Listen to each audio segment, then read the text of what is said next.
بسم الله الرحمن الرحيم ولا تنكحوا المشركات حتى يؤمن ولأمة مؤمنة خير من مشركة ولو أعجبتكم ولا تنكحوا المشركين حتى يؤمنوا ولا عبد مؤمن خير من مشرك ولو أعجبكم أولئك يدعون إلى النار والله يدعو إلى الجنة والمغفرة بإذنه ويبين آياته للناس لعلهم يتذكرون۔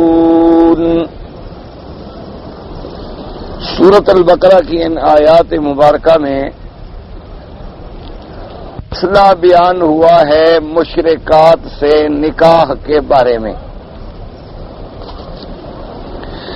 ایسا میں نے کل عرض کیا تھا کہ اللہ تبارک و تعالی نے مسلمانوں کے لیے نکاح جو ہے حلال بھی ہے، سنت الانبیاء والمرسلین بھی ہے، اور توالد و تناسل کا ذریعہ بھی ہے، اور انسان کی سکون طمانینت حاصل کرنے کی سب سے اہم ترین وجہ بھی ہے۔ لہذا سب سے پہلے تو اللہ نے اپنے بندوں کو حکم دیا کہ فَانكِحُوا مَا طَابَ لَكُم مِّنَ النِّسَاءِ مَثْنَىٰ وَثُلَاثَ وَرُبَاعَ، کہ تم نکاح کرو۔ اور پھر نکاح میں بھی اللہ نے اجازت عطا فرما دی کہ چاہو تو 1 سے 2 سے 3 سے 4 سے، یعنی ایک آدمی بیک وقت 4 عورتوں سے نکاح کر سکتا ہے۔ ایک اب دوسری پابندی یہ لگا دی کہ کن سے نکاح ہو سکتا ہے اور کن سے نکاح نہیں ہو سکتا۔ حرمت علیکم امہاتکم وبناتکم واخواتکم واماتکم وخالاتکم، سورۃ النساء میں مفصل آیت آ گئی کہ ماں سے نکاح حرام ہے، بیٹی سے نکاح حرام ہے، بہن سے نکاح حرام ہے، خالہ سے نکاح حرام ہے، پھوپھی سے نکاح حرام ہے، اور ان عورتوں سے جنہوں نے تمہیں دودھ پلایا ہے یعنی رضائی ماں سے نکاح حرام ہے، اور جس بچی کے ساتھ تم نے اب دودھ پیا ہے وہ بھی تمہاری رضائی بہن ہے، اس کے ساتھ بھی نکاح حرام ہے۔ اور اسی طرح ایک وقت میں 2 بہنوں کو نکاح میں جمع کرنا بھی حرام، یعنی ایک آدمی 2 بہنوں سے اکٹھی شادی کر لے، یہ حرام۔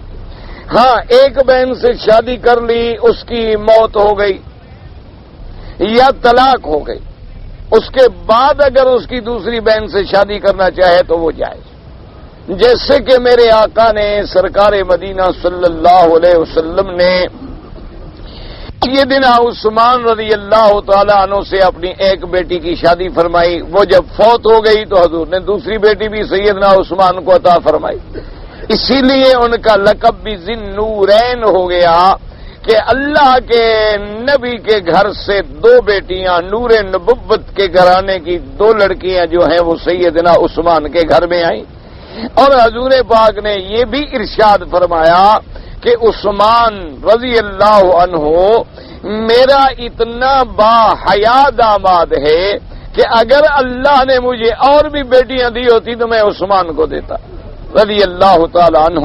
تو یہ بھی مسئلہ سمجھ آ گیا کہ 2 بہنیں جو ہیں بیک وقت نکاح میں جمع نہیں ہو سکتی، البتہ ایک نکاح کے بعد فوت ہو گئی ہے یا طلاق ہو گئی ہے تو اب دوسری بہن کے ساتھ نکاح جو ہے وہ جائز ہے۔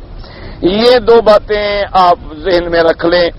اسی طرح پھر حضور صلی اللہ علیہ وسلم نے فرما دیا کہ النکاح من سنتی، کہ نکاح جو ہے وہ میرا طریق ہے، میری سنت ہے، میرا راستہ ہے، اور فرمایا کہ جو اس سے انکار کرے، اعراض کرے تو گویا اس کا پھر میرے طریقے سے بھی تعلق نہیں۔ کوئی آدمی آج یہ کہے کہ میں بہت بڑا نیک آدمی ہوں اور میں شادی اس لیے نہیں کروں گا کہ میری عبادت میں خلل آئے گا، گھریلو ذمہ داریاں بڑھ جائیں گی، اور میں اپنی ساری زندگی عبادت میں گزارنا چاہتا ہوں، مجرد رہنا چاہتا ہوں، تو یہ شریعت میں ناجائز، بالکل منع۔ اسی طرح حضور صلی اللہ علیہ وسلم نے جوانوں کو خطاب فرما کے بھی رغبت دلائی کہ یا معاشر النساء یا معاشر الشباب، آپ نے فرمایا کہ اے نوجوانوں تم شادی کرو، کوشش کرو نکاح کرنے۔ اور اگر تمہارے اندر طاقت نہیں ہے، دولت نہیں ہے، غریب آدمی ہے اور غریب کو کوئی رشتہ نہیں دیتا ہے، تو فرمایا پھر تم کثرت سے روزے رکھا کرو، کیونکہ روزے جو ہیں وہ بھی شعبانیت کی قوت کو توڑنے والی چیز ہے اور اپنے نفس پہ انسان کو قابو کرنا سکھلاتا ہے کہ پانی موجود ہے لیکن نہیں پیتا، کھانا موجود ہے نہیں کھاتا، اللہ کی ہر نعمت سامنے رکھی ہوئی ہے، کمرہ بند ہے، کوئی دیکھنے والا نہیں، پھر بھی ہاتھ نہیں لگاتا، ابھی میں روزے سے ہوں۔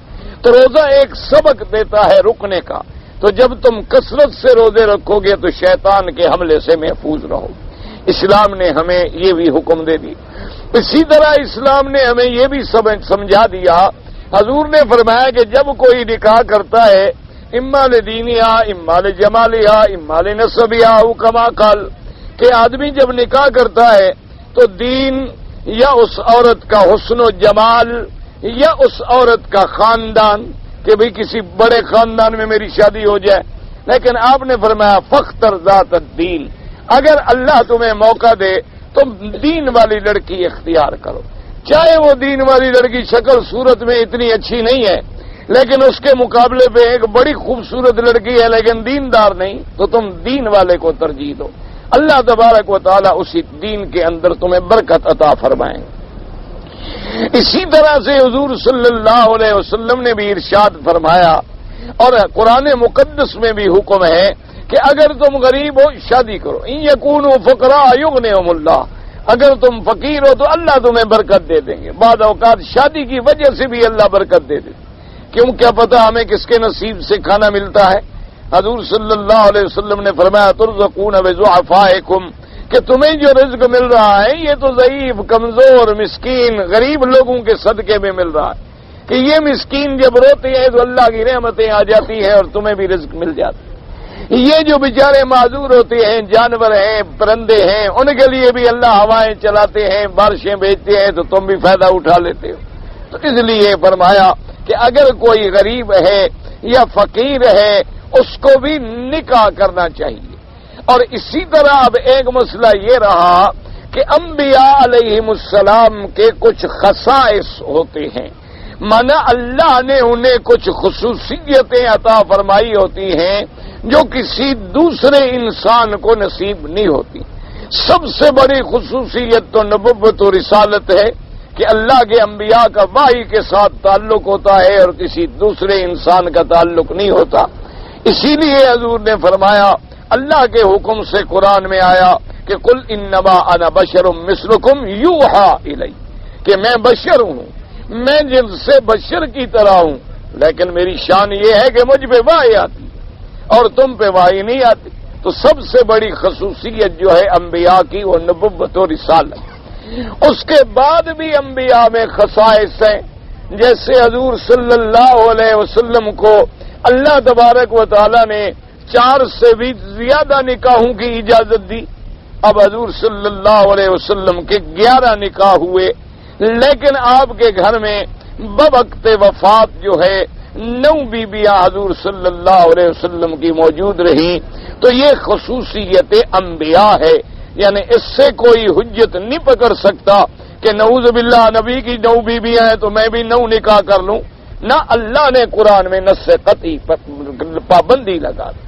اور جہاں اللہ نے اپنے پیغمبر کو 9 بیویوں کی اجازت بھی دے دی، وہاں پابندی بھی لگا دی کہ لا یحل لک النساء من بعد، کہ بس اب اس کے بعد آپ اور کسی عورت سے نکاح نہیں کر سکتے، اور نہ یہ کر سکتے ہیں کہ ان میں کسی کو طلاق دے دیں اور اس کے بدلے میں ایک اور نکاح کر لیں، نہ، بس جتنے ہم نے اجازت دینی تھی اجازت پوری ہو گئی۔ تو لہذا وہ خصوصیت انبیاء علیہم الصلاۃ والسلام۔ اس مسئلے کے سمجھنے کے بعد اب دوسرا مسئلہ سمجھیں۔ ایک لفظ آ گیا قرآن مقدس میں جو آپ نے پڑھا ہے کہ وَلَا تَنكِحُوا الْمُشْرِكَاتِ حَتَّىٰ يُؤْمِنْ، اللہ نے فرمایا ہرگز نکاح نہ کرو مشرکہ عورتوں سے جب تک کہ وہ ایمان نہ لے آئیں۔ اب لفظ مشرکات جو ہے اگر اس کو ہم لیں اپنے عموم پر کہ لفظ عام ہے، مطلق ہے نا جی مشرکات بس، تو پھر ان سے اہل کتاب کو استثناء کریں گے، کیونکہ اہل کتاب کی لڑکیوں سے نکاح جائز ہے، تو لہذا مشرکات اگر اپنے عموم پر ہے تو پھر ان میں اہل کتاب کی لڑکیاں جو ہیں وہ مستثنیٰ ہوں گی دوسری آیت کے ساتھ کہ اللہ تبارک و تعالی نے اجازت دی ہے مسلمانوں کو کہ اہل کتاب کی لڑکیوں سے شادی کر سکتے، لیکن ایک مسئلہ ہمیشہ سمجھ لیں کہ اہل کتاب کی لڑکیوں سے ایک تو یہ یاد رکھیں کہ شادی کی اجازت ہے، حکم نہیں۔ حکم یہ ہے کہ تم مسلمان عورت سے نکاح کرو، مومنہ عورت سے نکاح کرو۔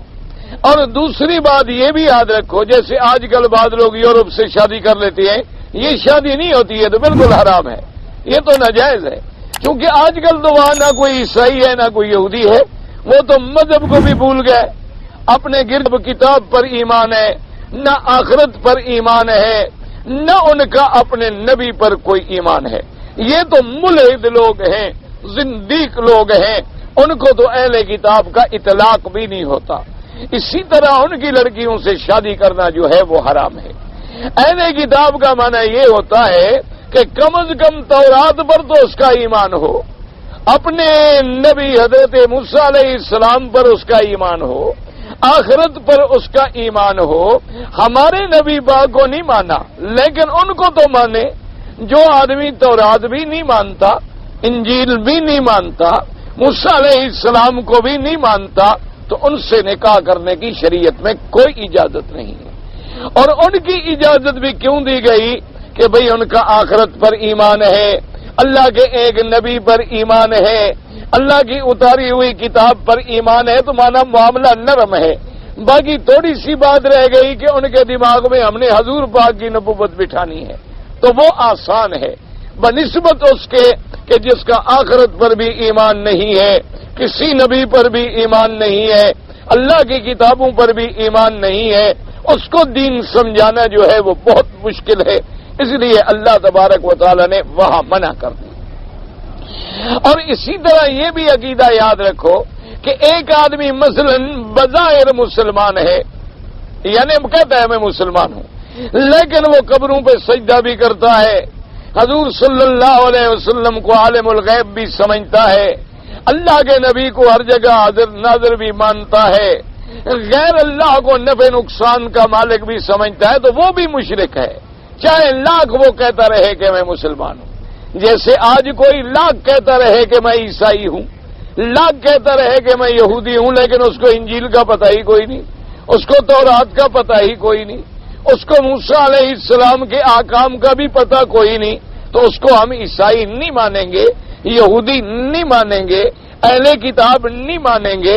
اسی طرح اگر کوئی آدمی لاکھ کہتا رہے کہ جی میں تو مسلمان ہوں، لیکن اس کے عقیدے کے اندر شرک ہے، اس کے اعتقاد میں کفر ہے، وہ غیروں کو پکارتا ہے، وہ یا ویر دستگیر یا غوث اعظم یا علی مشکل کشا کے عقیدے رکھتا ہے کہ اللہ کے سوا یہ بھی نفع نقصان دے سکتے ہیں، تو وہ بھی مشرک ہے، اس کے ساتھ بھی نکاح جائز نہیں۔ اس لیے علماء اور فقہا نے لکھا ہے کہ جب آپ اپنی لڑکیوں کا یا اپنے لڑکوں کا نکاح کریں تو پہلے ان کے عقیدے کے بارے میں پتہ کریں کہ عقیدہ اس کا کیا ہے۔ اگر عقیدے میں وہ موحد ہے صحیح معنی میں، ہاں ایک علیحدہ بات ہے کہ انسان ہے گناہگار ہے، تو ہم فرشتے تو کوئی بھی نہیں، ہم سب گناہگار ہیں۔ ایک آدمی کو کسی گناہ کی مصیبت پڑی ہوئی ہے، دوسرے کو کسی کی مصیبت پڑی ہوئی۔ اب ایک آدمی ہے تہجد پڑھتا ہے، شب بیدار ہے، کبھی شراب نہیں پیا، کبھی زنا نہیں کیا، کبھی خنزیر نہیں کھایا، لیکن جھوٹ بولتا ہے، تو جھوٹ بولنا کوئی چھوٹا گناہ ہے۔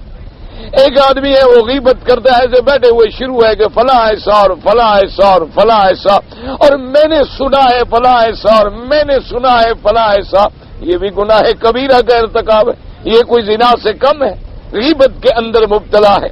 ایک آدمی بڑا پرہیزگار ہے، نمازی ہے، روزے دار ہے، لیکن سودی کاروبار کرتا ہے، ربا کا کاروبار کرتا ہے، حرام کھاتا ہے اور حرام کی تجارت کرتا ہے، تو یہ کوئی چھوٹا موٹا گناہ ہے؟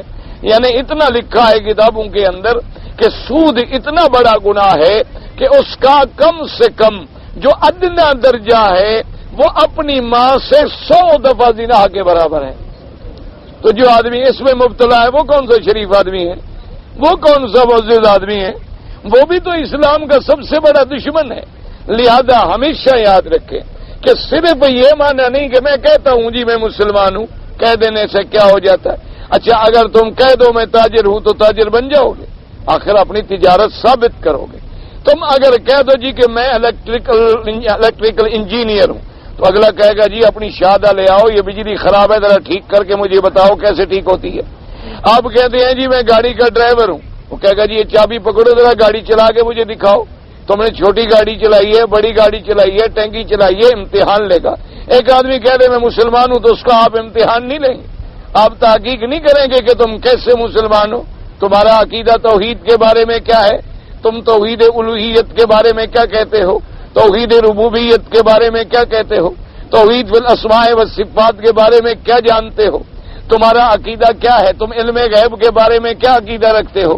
اس لیے حکم ہے کہ لاکھ کوئی ایسا کہتا رہے لیکن جب تک اس کے عقیدے میں پکا ایمان نہ ہو اس وقت تک اس کے ساتھ نکاح کرنا جائز ہی نہیں. یعنی یہ نہیں کہ نکاح ہوگا ہی نہیں, مشرک سے نکاح ہو ہی نہیں سکتا. مشرک مرد ہے تب بھی نکاح نہیں ہوگا, مشرک کا عورت ہے تب بھی نکاح نہیں ہوگا. اب مشرک کا معنی صرف یہ نہیں کہ ہندو سے نہیں ہوگا. تو ہندو سے کیوں نہیں ہوگا کہ بھئی وہ اللہ کے سوا بتوں کو پوجتا ہے. اچھا بھئی سورج کے پجاری کے ساتھ نہیں ہوگا, اللہ کے سوا سورج کی پوجا کرتا ہے. تو جو اللہ کے سوا قبروں کی پوجا کرتا ہے وہ کیسے مسلمان ہے؟ غیر اللہ کی جو بھی عبادت کرتا ہے وہ مسلمان نہیں کہلاتا. اس لیے ان کے ساتھ بھی نکاح جائز نہیں ہوگا. اب اگلی بات سنیں کہ کب جائز ہوگا. وَلَا تَنْكِحُوا الْمُشْرِكَاتِ حَتَّىٰ يُؤْمِنَّ, ان کے ساتھ نکاح اس وقت جائز ہوگا جب وہ ایمان لے آئیں. ہاں اگر کوئی آدمی ہے, تم نے کہا, اس نے کہا دیکھو جی آج تک میرے عقیدے غلط تھے صحیح تھے, میں آج اللہ کے ہاں کلمہ بھی پڑھتا ہوں اور اس کے بعد میں تمام اسلام کے شرائط پر عمل کرنے کے لیے اقرار بھی کرتا ہوں اور اس کے بعد اپنی زندگی کو اسی طرح بدل دوں گا. اب وہ ایمان لے آیا, بس الحمدللہ اس کے ساتھ نکاح جو ہے وہ ہو جاتا. اور اسی طرح یاد رکھیں کہ جیسے قادیانی فرقے ہیں یہ بھی مرتد ہیں. اگر پہلے مسلمان تھا اور قادیانی بن گیا تو مرتد ہے. اگر پیدائشی قادیانی ہے تو وہ بھی بالاتفاق کافر ہے. لہذا ان کی لڑکیوں کے ساتھ یا ان کے لڑکوں کے ساتھ بھی نکاح کرنا جو ہے وہ ناجائز ہے. اللہ تبارک و تعالی نے وضاحت فرما دی کہ وَلَا تَنْكِحُوا الْمُشْرِكَاتِ حَتَّىٰ يُؤْمِنَّ, اور آگے فرمایا وَلَأَمَةٌ مُؤْمِنَةٌ خَيْرٌ مِّن مُّشْرِكَةٍ. اللہ نے فرمایا کہ اگر ایک مسلمان ہے لیکن کنیز ہے, یعنی مسلمان لڑکی ہے لیکن حرہ نہیں ہے, باندھی ہے, اللہ نے فرمایا وہ باندھی اس حرہ سے بہتر ہے جو کافر ہے.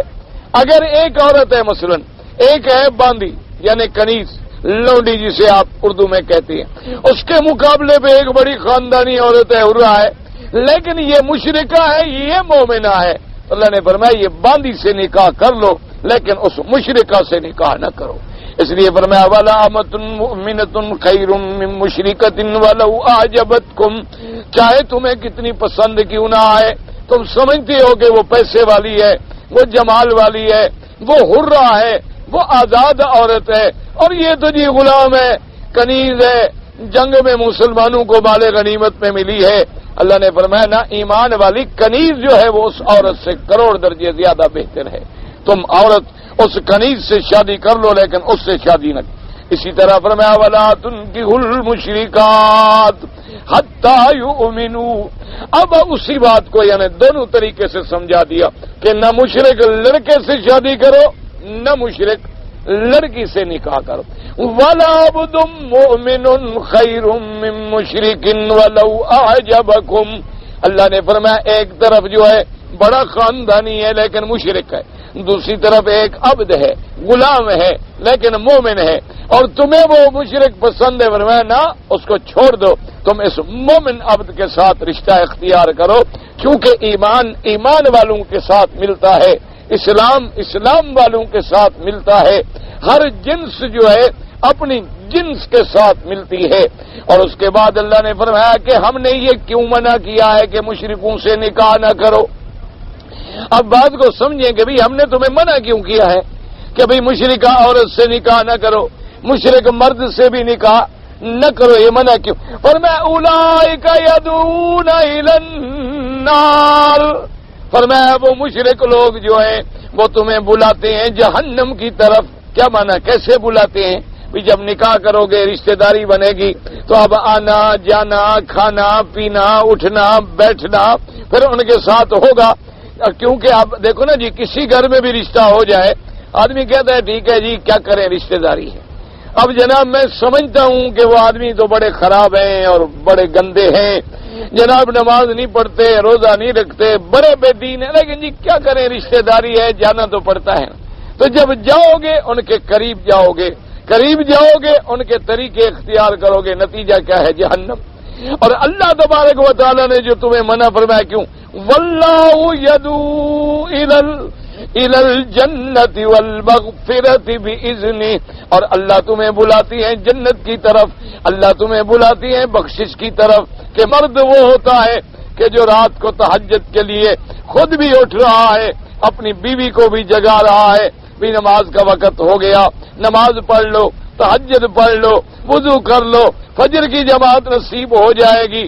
اور مرد عورت کو نماز کے لیے عورت مرد کو نماز کے لیے. تو جب تیرے گھر میں دین آئے گا تو تیرے بچوں میں دین آئے گا, تیری نسل میں دین آئے گا. کیونکہ اصول یہ ہوتا ہے کہ چھوٹے بچے جو ہیں وہ اپنے دماغ میں تمہارے جو گھر کے عادات ہیں ان کے دماغ میں پتھر کے لکیر کی طرح بیٹھ جاتے. اگلے دن ہی میں اخبار میں تھا تو ایک لطیفہ, لیکن آدمی نصیحت پکڑنا چاہے تو ایک چھوٹے سے لطیفے سے بھی پکڑ سکتا ہے. انہوں نے لکھا کہ ایک چھوٹا بچہ تھا تو اس کی انہوں نے کوئی خوشی وشی بنائی جیسے آج بڑے آدمی مناتے ہیں کہ کبھی برتھ ڈے ہے اور کبھی شادی کی سالگرہ ہے, کبھی بچے کی سالگرہ ہے, کبھی بچی کی سالگرہ ہے. یہ سب عیسائیوں اور یہودیوں کی رسمیں ہیں. تو بہرحال بچے کی سالگرہ تھی تو بڑے کھانے بنائے گئے, دوستوں کو دعوت دی گئی. تو بچے کا دادا جو ہے وہ بوڑھا تھا اور بیمار تھا تو اس کو کسی نے نہ بلایا, لیکن وہ چھوٹا بچہ جو ہے اپنے دادے سے بڑا پیار کرتا تھا. تو اس نے ادھر ادھر دیکھا تو اسے دادا نظر نہ آیا, وہ بھاگ کے گیا تو دادے کو کمرے سے پکڑ کے لے آیا کہ دادا جان تم بھی کھانا کھاؤ. تو اب وہ دادا بوڑھا آدمی بیمار تھا, ہاتھوں میں راشا تھا, تو اس بیچارے نے کو برتن جو پکڑا تو کانپتے کانپتے برتن ٹوٹ گیا.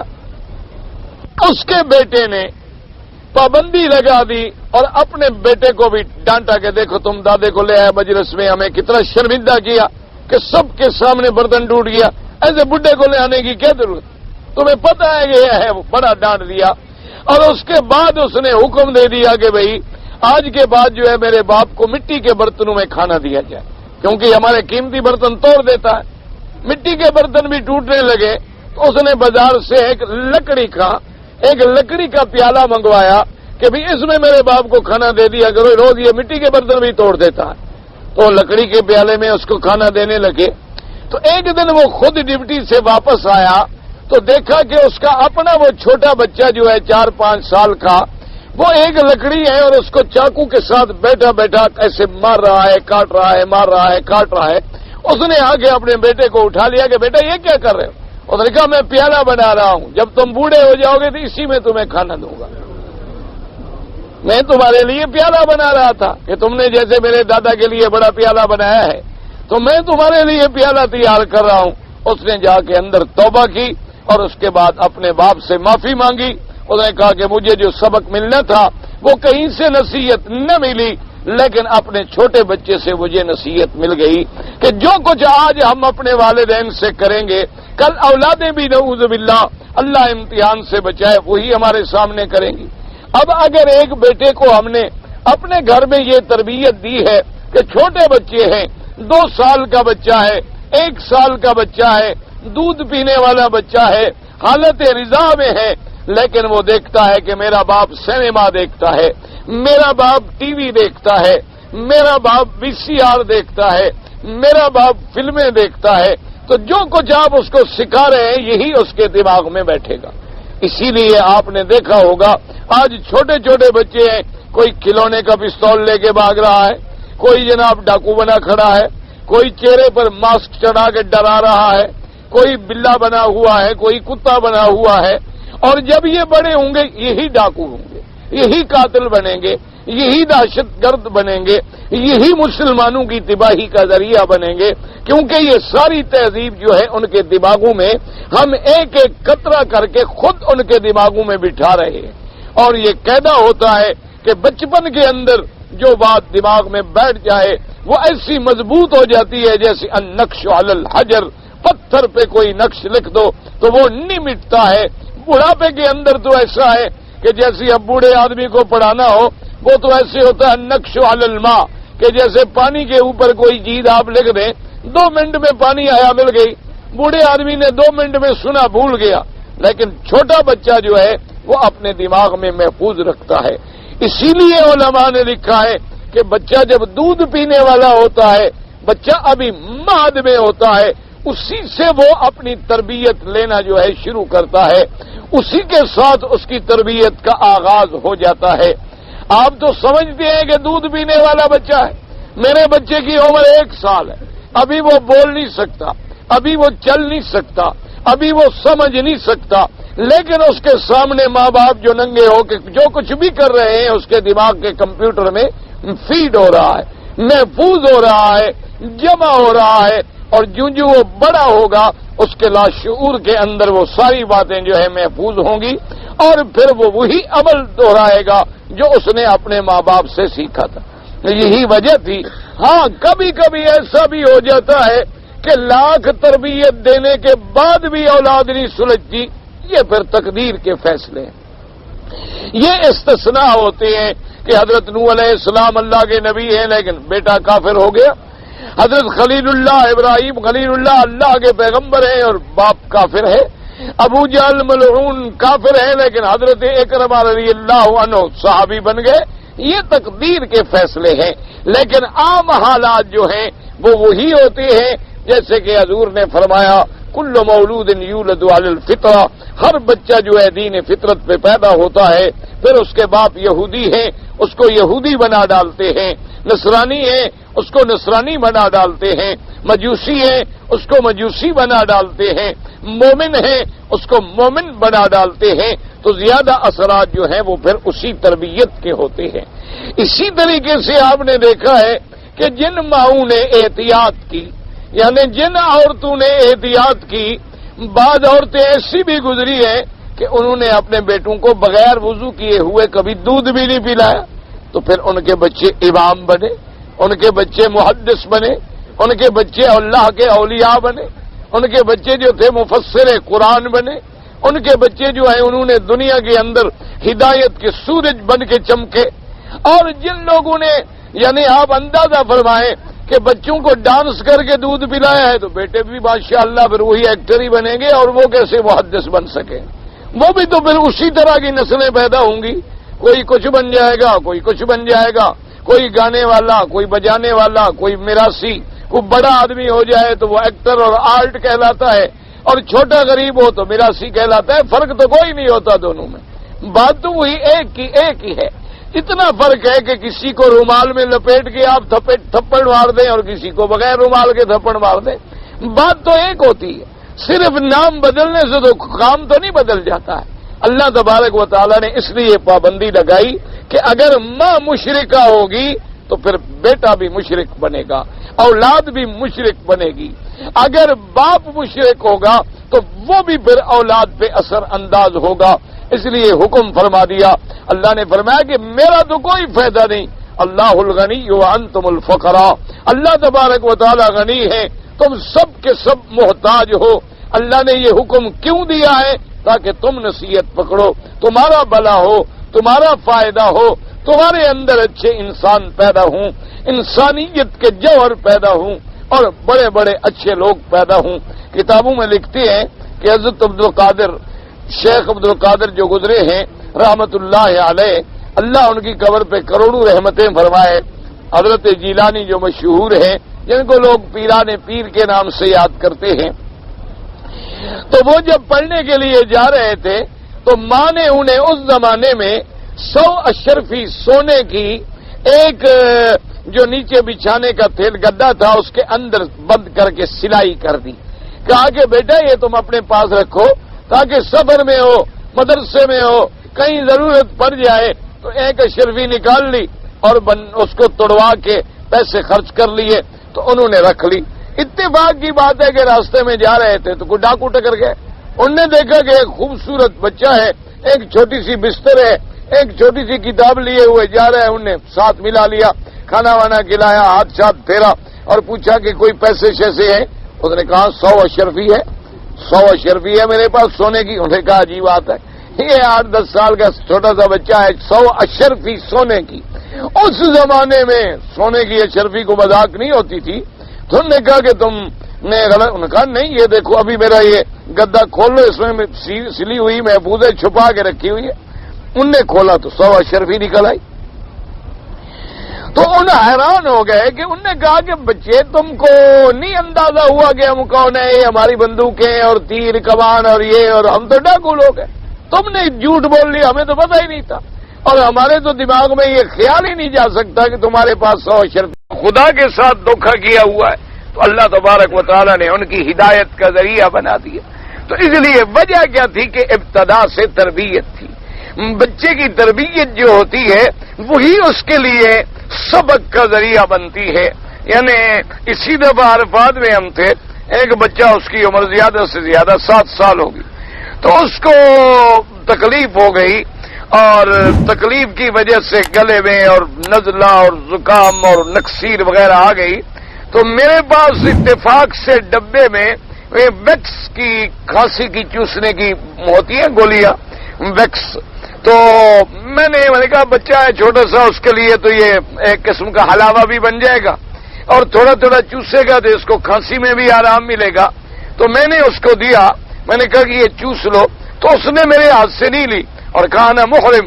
اس نے کہا کہ کیا کر رہے ہو؟ میں تو احرام والا ہوں, اس میں تو خوشبو ہے, میں خوشبو والا حلاوہ کیسے کھا سکتا ہوں, میں نے تو احرام باندھا ہوا. کیا وجہ کیا تھی کہ دماغ میں دین تھا. اللہ تبارک و تعالیٰ نے وہ بات جو تھی تو میں نے بھی چپ کر کے رکھ لی. میں نے کہا چلو ٹھیک ہے, اس کا اپنے عقیدے پہ پکا رہنے دو. اب میں اس سے بحث کروں کہ تم بالغ نہیں ہو اور تم عاقل نہیں ہو اور ابھی تمہارا احرام صحیح معنوں میں احرام نہیں ہے, تم نے تو ایک رسمی احرام باندھا ہوا ہے. اللہ کے بندے تمہارے اوپر وہ پابندیاں نہیں لگتی. اب خامخواہ مولوی بن کے میں زبان لمبی کروں. ایک آدمی نے ایک اچھی بات کی ہے, رہنے دو, اللہ اس کو شفا دے دے گا. چلو بچے کا ذہن ایک دین کی طرف جا رہا ہے تو اس کو جانے دو, بجائے اس کے کہ اب اپنی مولویت بگاڑو کہ جو مولوی نے کہہ دیا وہ سچا ہے جائے کتنا جھوٹ ہو. تو اس لیے اب خامخواہ مسئلوں کو لمبے کرنے کی کیا ضرورت ہے.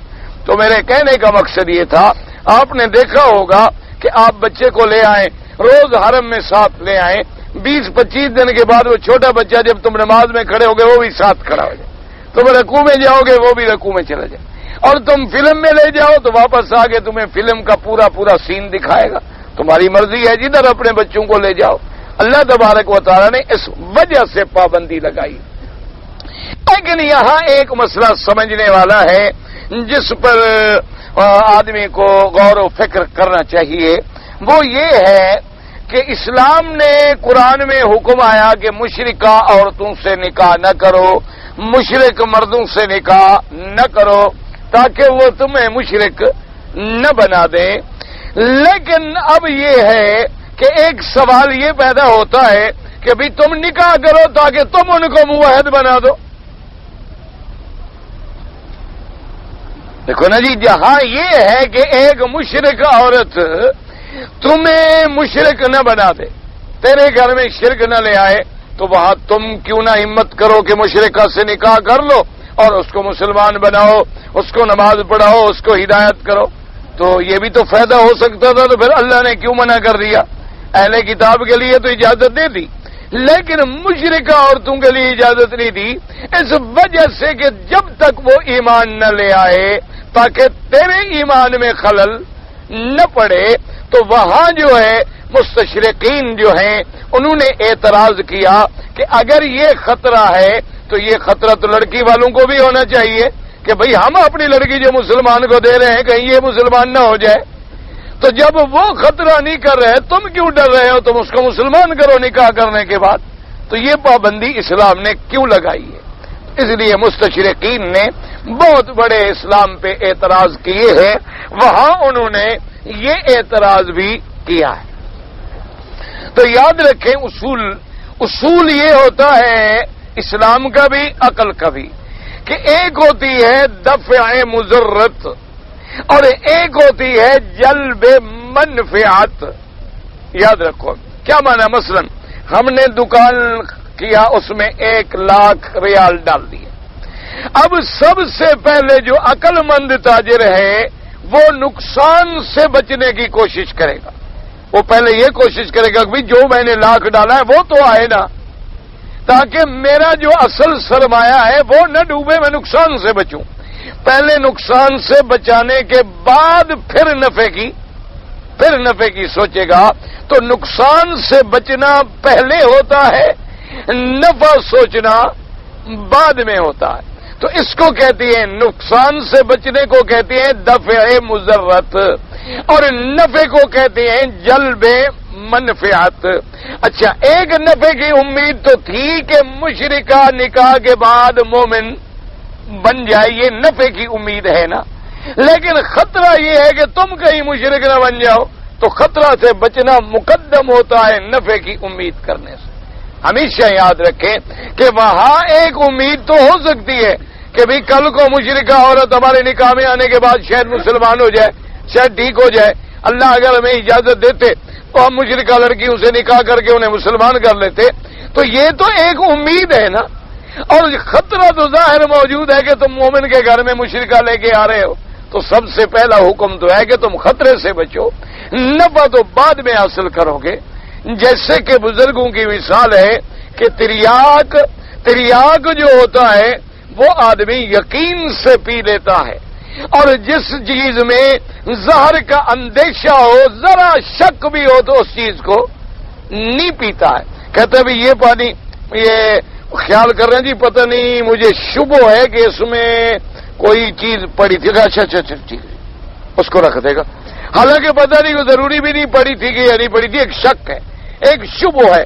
تو جہاں ضرر کا شبہ ہو جائے، جہاں زہر کا شبہ ہو جائے، جیسے کہ اب بزرگ کہتے ہیں بھئی یہ حکیموں کے کشتے وشتے نہ کھایا کرو، کیونکہ کشتہ مخور کشتہ شوی، اگر کشتہ کھاؤ گے کبھی تم خود کشتے بن جاؤ گے. کیا پتہ وہ زہر ہو، کیا بلا ہو، کل تو مصیبت میں مبتلا ہو جاؤ. نفع کا سوچتے رہو اور مصیبت تمہارے گلے میں پڑ جائے. تو یہ جیسے ایک جگہ آگ جل رہی ہو اور ایک آدمی یہ کہے کہ جی میں اگر اس آگ میں چھلانگ لگا دوں اور میں اس سے زندہ سلامت نکل جاؤں تو یہ لوگ مسلمان ہو جائیں گے. اللہ فرماتا ہے پہلے تو جلنا تو یقینی ہے نا، زندہ نکلنے کا تو تمہیں خیال ہے نا، تو لہذا آگ میں مت کودو. تو مشرکہ عورت کو گھر میں لانا جو ہے اس کا نقصان یقینی ہے، اس کا اسلام لانا جو ہے صرف ایک امید ہے. اس لیے اللہ تبارک و تعالیٰ نے اس راستے کو بھی بند کر دیا کہ بجائے اس کے کہ تم اس کو پتہ نہیں اسلام سکھاؤ گے یا نہیں سکھاؤ گے، وہ تیرے گھر میں شرک گڑھ نہ بنا ڈالے، وہ تیرے گھروں کے اندر مشرکانہ رسوم جو ہے ان کو داخل نہ کر دے. اور ویسے بھی آپ دیکھ لیں اسلام جو ہے وہ ایک عظیم حکم. آپ دیکھ لیں اللہ تبارک و تعالی رحمت کرے کہ آج کتنے گھرانے ہیں جو صرف عورتوں کی وجہ سے برباد ہو گئے. گھر کے اندر کافر عورت آ گئی اور پورا ماحول بھی کافرانہ ہو گیا، پورے بچوں پر بھی کافرانہ تہذیب اثر کر گئی. اچھا اب بھی آپ دیکھ لیں یعنی کتنے لوگ ہیں جن کے گھروں کے اندر کوئی پکے اہل سنت، پکے خاندانی طور پہ، لیکن ایک شیعہ لڑکی سے بیٹے کا رشتہ کر لیا.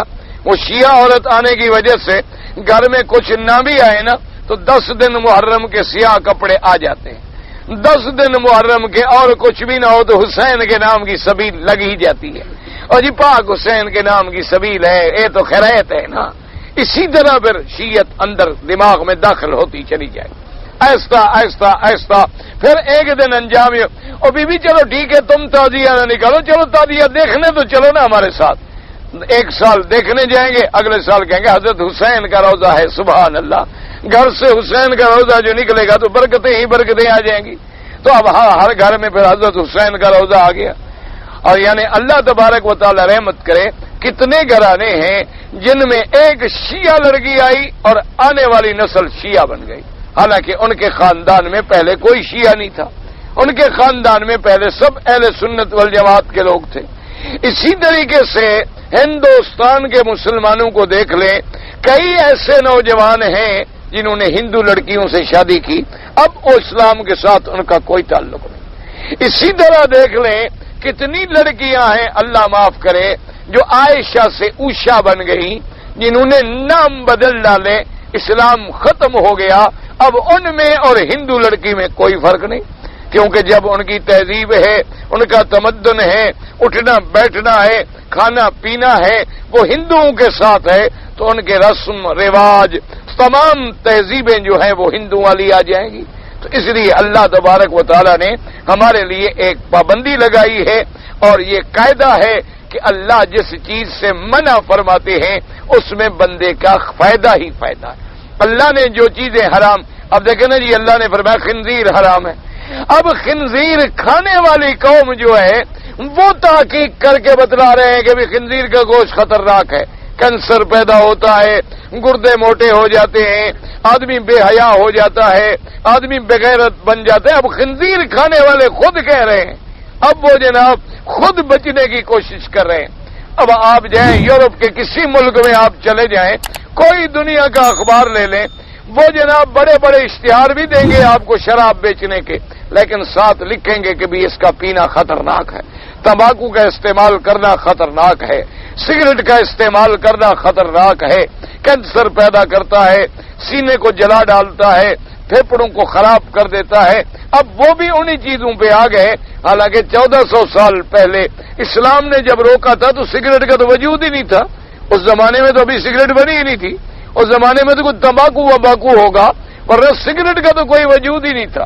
لیکن اسلام نے منع کیا کہ بھی یہ حرام ہے، تمباکو حرام ہے، منشیات حرام ہیں، مخدرات حرام ہیں، مسکرات حرام ہیں، یہ سوائل جتنے نشہ دینے والے ہیں یہ حرام ہیں، افیون حرام ہے، گانجا حرام ہے، چرس حرام ہے، بھنگ حرام ہے، یہ ساری چیزیں کیوں بھی عقل کو نکالنے والی ہیں۔ اور تمہیں جو شرف ملا ہے عقل سے تو ملا ہے، اگر بندے کا عقل چھین لو تو باقی کیا بچے گا؟ آپ نے دیکھا نہیں ہے کہ پاگل کا پھر کیا عالم ہوتا ہے، کبھی بغیر کپڑوں کے پھر رہا ہے، کبھی گندگی کھا رہا ہے، کبھی اپنے پیشاب سے کھل رہا ہے، کبھی کچھ کر رہا ہے۔ کیوں؟ عقل ہی نے تو ہمیں انسان بنایا ہے۔ جب عقل زائل ہو جائے تو پھر انسان جو ہے وہ حیوانوں سے بھی بدتر بن جاتا ہے۔ تو اس لیے اللہ تبارک و تعالیٰ نے جن چیزوں پہ پابندی لگائی ہے، جو مومن ہے اس کا ایمان یہ ہو کہ رضینا باللہ ربا وبالاسلام دینا وبمحمد نبیا ورسولا وبالقرآن اماما۔ یا اللہ ہم تیری ربوبیت کے قائل ہیں، اللہ کے نبی کی نبوت و رسالت کے قائل ہیں، قرآن کی ہدایت کے قائل ہیں۔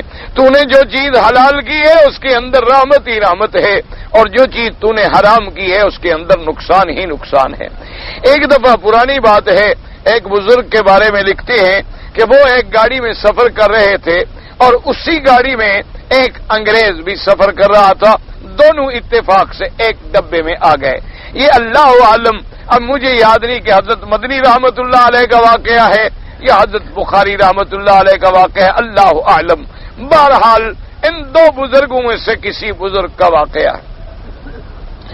کھانے کا جب ٹائم آیا تو اس نے بھی کھانا منگوایا، جیسے ریلوے میں کھانا بکتے ہیں، ٹرینوں کے اندر ہر آدمی کھانا منگا لیتا ہے، اس نے بھی منگوایا، انہوں نے بھی منگایا۔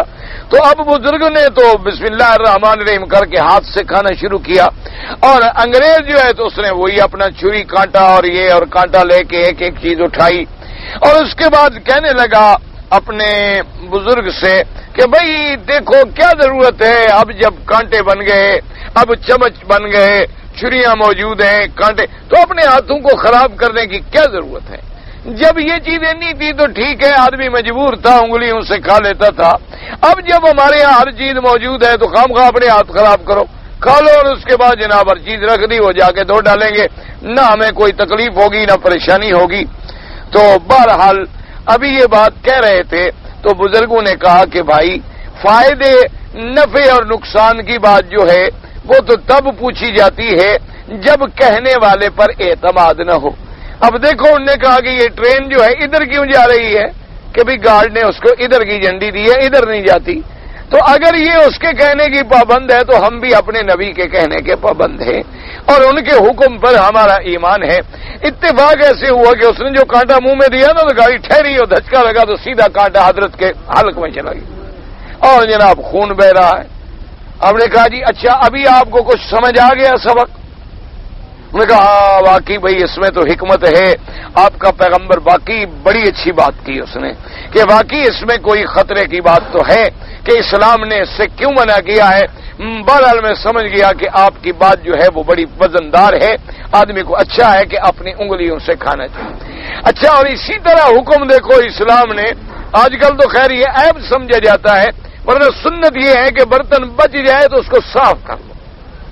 اب نئی تحقیق جو آئی ہے نا اس وقت، نئی جو تحقیق ہے وہ یہ آئی ہے کہ اس انگلی میں اور اس انگلی میں اور اس انگلی میں اتنے اللہ نے ایسے انزائم رکھے ہیں کہ جو معدے کے ہضم کی مدد کرتے ہیں۔ تو جو لوگ ایسا کرتے ہیں بنسبت نہ کرنے والوں کے وہ معدے کی بیماریوں میں کم مبتلا ہوتے ہیں۔ اب جدید لوگ جو ہے وہ ماننے پہ آ گئے کہ ہاں جی اس میں کوئی حکمت ضرور ہے کہ حضور نے یہ کیوں حکم دیا بھی انگلیوں سے صاف کر لو، برتن صاف کر لو، برتن میں کچھ نہ بچاؤ، برتن میں تھوڑی چیز نہ چھوڑا کرو اور انگلیوں سے صاف کر لیا کرو۔ تو اب جناب نئی سائنس اس مقام پہ پہنچنے کے بعد معترف ہو گئی کہ اسلام کی بات میں کوئی نہ کوئی حقانی۔ خیر ہم تو ان باتوں کو اس لیے بیان کرتے ہیں کہ ذرا اسلام کی سچائی واضح ہو جائے، ورنہ ہمارا ایمان یہ ہے کہ جو اللہ نے فرما دیا ہے اور جو ہمارے آقا خاتم الانبیاء صلی اللہ علیہ وسلم نے فرما دیا ہے وہ حق ہی حق ہے۔ اسی لیے دیکھیں آخری آیت میں اللہ نے کیا ارشاد فرمایا، اللہ فرماتے ہیں وَيُبَيِّنُ آيَاتِهِ لِلنَّاسِ لَعَلَّهُمْ يَتَذَكَّرُونَ۔ اللہ نے فرمایا کہ ہم کھول کھول کے اپنی آیات بیان کرتے ہیں، کیوں؟ تاکہ تم نصیحت پکڑ سکو، تاکہ تم ہدایت پکڑ سکو۔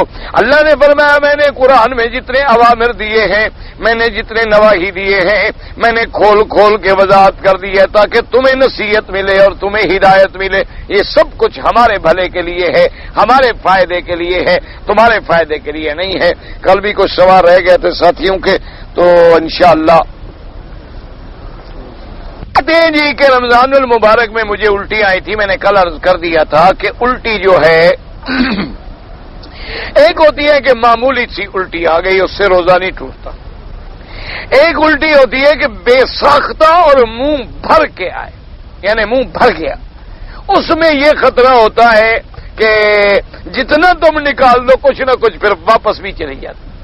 اس لیے قاعدہ ہے کہ اگر ناک سے یا منہ سے یا نیچے سے کوئی چیز داخل ہو کے معدے میں جائے تو روزہ ٹوٹ جاتا ہے۔ تو لہذا اگر زیادہ تھی تو احناف کے نزدیک روزہ ٹوٹ جاتا ہے۔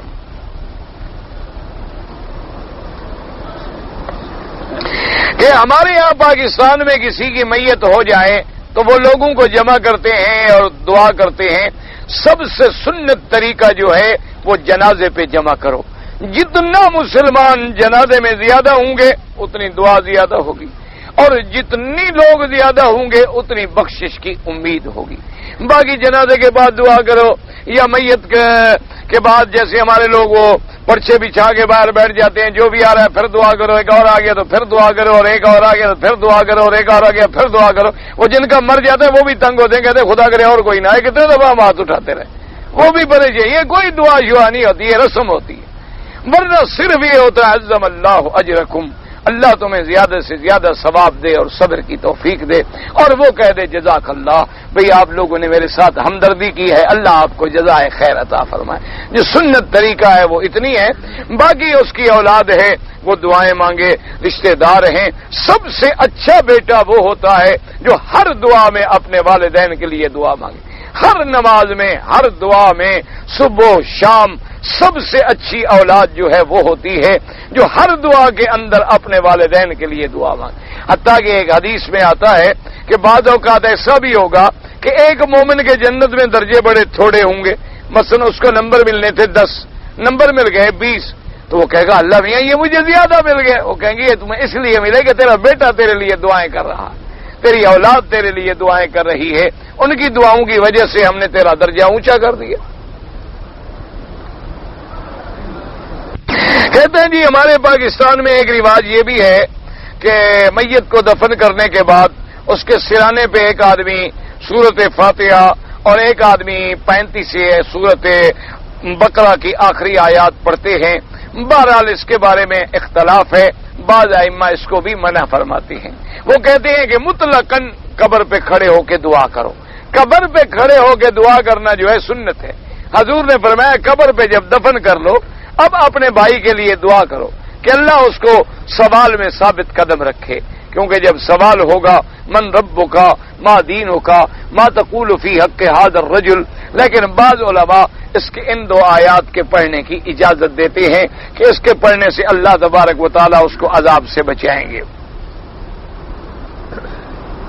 کہتے نہیں میں ریاض سے مکہ مکرمہ آیا تھا کسی کام کی غرض سے اور میں نے احرام نہیں باندھا. بھائی امام ابو حنیفہ رحمۃ اللہ علیہ کے نزدیک تو مسئلہ بڑا سخت ہے. وہ فرماتے ہیں کہ میقات سے آئے چاہے کام کے لیے آئے احرام ضرور باندھے.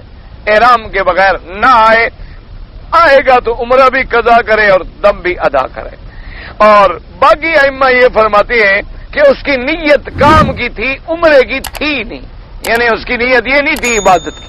اس کی نیت یہ تھی کہ میں ڈیوٹی پہ جا رہا ہوں، میں کام کے لیے جا رہا ہوں، میں نوکری کے لیے جا رہا ہوں. اس نے احرام نہیں باندھا تو اس پہ کوئی حرج نہیں. بہرحال اس میں تو کوئی شک نہیں کہ احرام باندھو گے تو سب ائمہ کے نزدیک افضل ہے. یہ تو کوئی بھی انکار نہیں کر سکتا نا کہ جب میقات سے آدمی احرام باندھے گا تو ایک تو میقات کا عمرہ تمہیں ملے گا، اتنی بڑی فضیلت نصیب ہو جائے گی. اور دوسرا یہ ہے کہ میرے آقا بھی جب تشریف لائے تو آپ نے احرام باندھا، احرام باندھ کے عمرے کے لیے آئے. الا فتح مکہ تو وہ تو جنگ کی وجہ سے حضور کو اجازت دی گئی. اور اس کے بعد بھی حضور نے جا کے جب حنین کے لیے آپ نے محاصرہ کیا، جیرانہ پہ قیام فرمایا تو آپ پھر جیرانہ سے عمرہ باندھ کے تشریف لے آئے.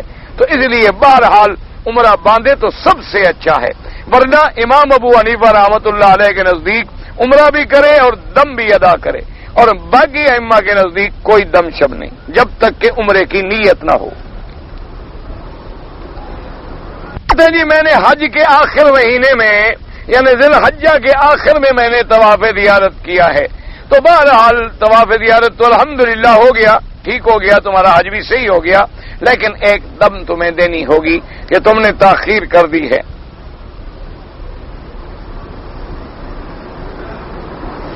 مجھے بہرحال کہتا ہے کہ کوئی شخص جو ہے بعض اوقات گائے یا بھینس کو یعنی وہ حمل کے لیے ٹیوب کے ذریعے رکھوا دیتے ہیں تو اس کا دودھ وہ دودھ حرام نہیں ہوتا، لیکن بہتر یہ ہوتا ہے کہ حیوانوں میں بھی ایسی چیزوں سے بچا جائے.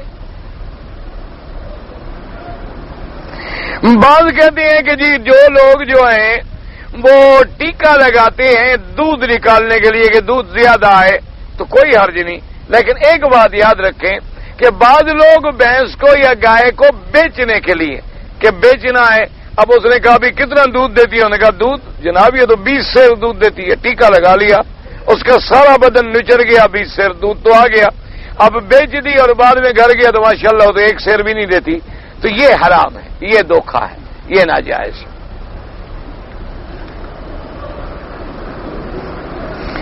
کہتے ہیں جی کہ اگر کسی شخص نے خواب میں حضور صلی اللہ علیہ وآلہ واصحابہ وسلم تسلیما کثیرا کی زیارت کی ہے، دعا کریں اللہ ہم گناہگاروں کو بھی نصیب فرما دے. تو بہرحال حضور نے فرمایا کہ جس شخص نے بھی خواب میں مجھے دیکھا وہ یقین کرے کہ اس نے مجھے صحیح دیکھا، کیونکہ اللہ نے شیطان کو یہ طاقت ہی نہیں دی کہ وہ نبی کی شکل بنا سکے.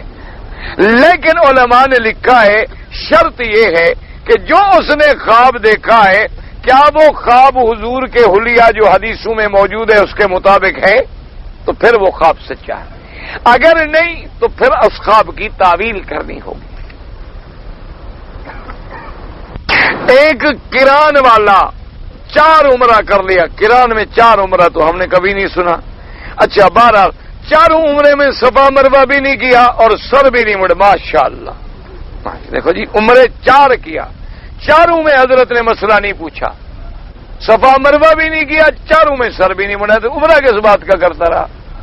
بہرحال وہ دم ادا کرے اور عمرے بھی قضا کرے. کہتے جی کہ اگر کوئی مکہ میں ہے اس کو عمرہ کرنا پڑ جائے تو اس کو اپنے گھر سے احرام باندھ لے یا تنعیم جائے, نہیں میقات سے یعنی تنعیم سے جا کے احرام باندھے, اس کو حد حرم سے باہر جا کے احرام باندھنا ہوگا. کہتے جی ہمارے ملک میں بینکوں کے اندر پیسے جمع کرواتے ہیں اور اس پہ نفع ملتا ہے, وہ نفع شفع کوئی نہیں بابا, سیدھا سود ہے, وہ خالص سود ہے, حرام ہے, بالکل 100% حرام. اس کے حلال ہونے کا 1% بھی یعنی یقین نہیں, اور 99% جو ہے حرام ہونے کا یقین ہے. لہذا اس سے بالکل بچے, یہ سب جھوٹ ہے.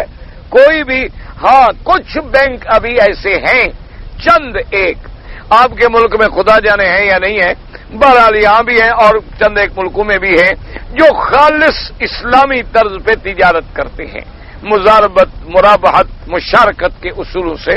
ان کے اندر اگر آپ رکھیں تو ٹھیک ہے, ورنہ ہمارے یہاں جو یہ اپنا جو انہوں نے اسکیمیں سب کے سب سودی ہیں.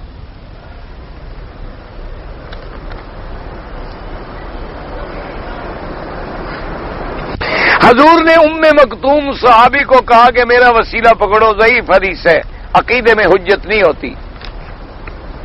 حج تمتع کی بکری ذی الحجہ کی 7 تاریخ کو دے دیں. ابھی آپ نے حج کا احرام ہی نہیں باندھا, بکری پہلے دے دیں. یہ کوئی نیا مسئلہ ہے بھائی احرام ہی 8 کو باندھنا ہے, مینا 8 کو جانا ہے. یہ پہلے جان چھڑا کے جانا چاہتا ہے نا, پہلے ذبح کر کے چلا جاؤں, واپس جو آئیں گے تکلیف نہیں ہوگی.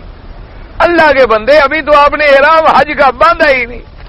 حج کا احرام تو باندھو تاکہ تمہارے ذمہ بکری پڑے. فرض محال تم نہ جاؤ 8 کو, پھر وہ تو بکری مولوی ایسے کھا گیا مفت میں. تمہارا مثلاً ارادہ ہی بدل گیا, 7 کو تم نے بکری ذبح کر دی, 8 کو آج پہ نہ گئے, کیا ہو گیا؟ تو بکری گئی. میرے والد کا انتقال اللہ مغفرت فرمائے, جو لوگ بھی فوت ہو گئے اللہ مغفرت فرمائے.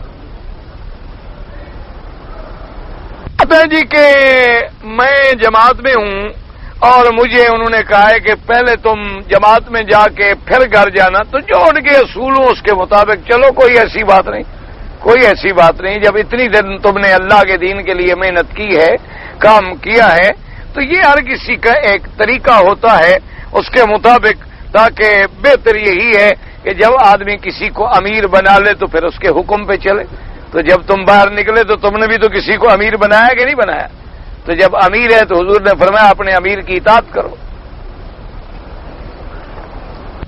کہتے جی کہ اگر کوئی غیر مسلم عورت اسلام میں داخل ہو جائے پھر کیا جھگڑا ہے؟ پھر بھی کوئی جھگڑا ہے اللہ کے بندے, پھر تو مسلمان ہو گئی, بات ختم ہو گئی.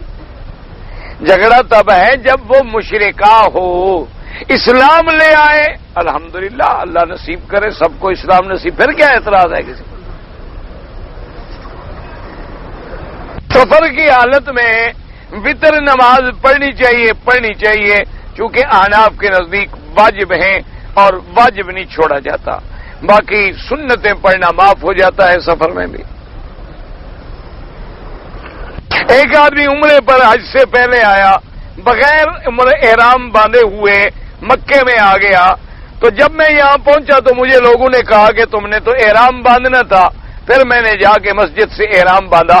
عمرہ تو قضا ہو گیا, لیکن دم بھی تو ادا کرو کہ میقات بغیر احرام کے تم گزر آئے اور آپ بھی عمرے پہ رہے تھے. اس میں تو کسی کا اختلاف نہیں کہ جب آپ عمرے کے لیے رہا ہو اور میقات سے تجاوز کر کے حرم میں آ جائے تو اس کے لیے کسی کا اختلاف نہیں, سب کے نزدیک بکری دینا ضروری ہے. کہتے ہیں جی ایک آدمی جدہ گیا اور جدہ سے اس کی نیت ہو گئی کہ میں عمرہ کروں, تو اس نے احرام باندھ لیا اور نیت بھی کر لی, لیکن گاڑی جانے والی تھی, جلدی جلدی گاڑی میں بیٹھ گیا اور 2 رکعت عمرے کے لیے نہیں پڑھی. کوئی بات نہیں, وہ 2 رکعت پڑھنا ضروری نہیں ہے, نہیں پڑھی, بس آپ نے احرام باندھ لیا, بیٹھ گئے, لبیک اللہم لبیک پڑھتے آئے, احرام ہو گیا. اگر پڑھتے تو وہ ثواب تھا, نہیں پڑھا تو کوئی حرج نہیں, آپ کے عمرے میں کچھ نہیں ہوتا, عمرہ آپ کا ٹھیک ہے. کہتا ہے کہ میں نے مدینہ منورہ سے پہلا مجھ پہ حج فرض تھا اور میں نے مدینہ پاک سے حج کیا اور میں نے نیت حج افراد کی اور میں نے قربانی نہیں دی، بکری نہیں دی، کوئی فرق نہیں پڑتا. حج افراد والے کے لیے بکری دینا جو ہے ثواب ہے، نہ دے تو اس کے حج میں کوئی فرق نہیں آتا.